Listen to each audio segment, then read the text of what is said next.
Halo saudara-saudara yang terkasih dalam Kristus, bertemu lagi di Summary Daily Bible School.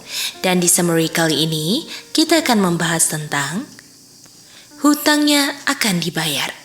Pembahasan kali ini akan membahas tentang kalimat dalam blog Nailed to the Cross. Kita akan membahas kalimat ini bahwa handwritings yang dipakukan ke kayu salib adalah surat janji jaminan bahwa hutangnya akan dibayar. Kata akan dibayar ini berlakunya after the cross atau setelah kayu salib. Bagaimana penjelasannya?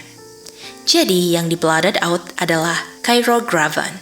Yang kita tahu itu adalah catatan hutang yang ditulis dengan tangan.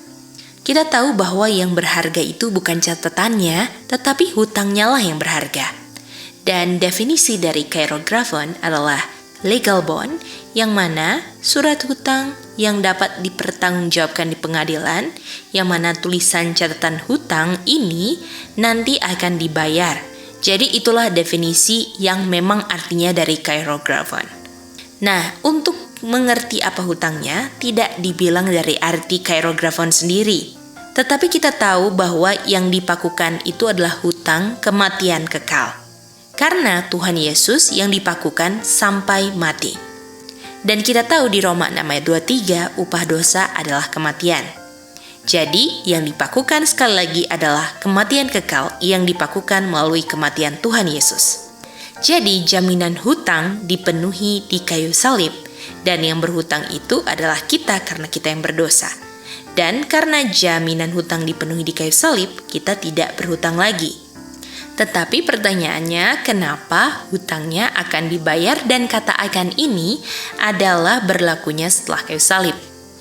Jawabannya adalah di Roma 3 ayat 20 menjelaskan bahwa hukum itu untuk bilang saya berdosa dan saya harus mati.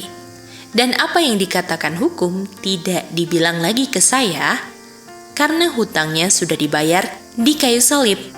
Walaupun hukum sekarang tidak bilang bahwa saya harus mati, dan karena Yesus yang sudah mati kematian saya, tapi Yesus masih bilang kepada saya menggantikan posisi hukum bahwa saya harus mati. Artinya sekarang saya berhutangnya kepada Tuhan Yesus. Dan kenapa akan dibayar walaupun Tuhan Yesus sudah mati? Karena setelah kayu salib, hutang itu akan lunas kalau saya mengaku dosa-dosa saya terlebih dahulu. Baru hutang saya kepada Tuhan Yesus dibayar. Jadi di kayu salib Tuhan bayar hutang dosa. Tetapi bukan artinya ketika Tuhan Yesus mati di kayu salib, hutang saya langsung lunas. Karena sekarang saya hutangnya bukan kepada hukum, tetapi kepada Tuhan Yesus. Dan untuk bisa benefit, hutang saya bisa lunas dibayar oleh Tuhan Yesus, saya harus mengakuinya. Artinya, tanpa pengakuan, hutang saya tidak akan pernah dibayar. Oleh karena itu, kita harus berdoa kepada Tuhan untuk Tuhan menyelidiki hati kita. Dan Tuhan tolong ungkapkan apakah masih ada yang jahat dalam hati kita. Dan bila Tuhan ungkapkan, marilah kita mengakui agar kita bisa benefit dari kematian Tuhan Yesus yang membayar hutang upah dosa kita, yaitu kematian kekal. Demikianlah Summary Daily Bible School kali ini. Kita bertemu di summary berikutnya. Tuhan memberkati.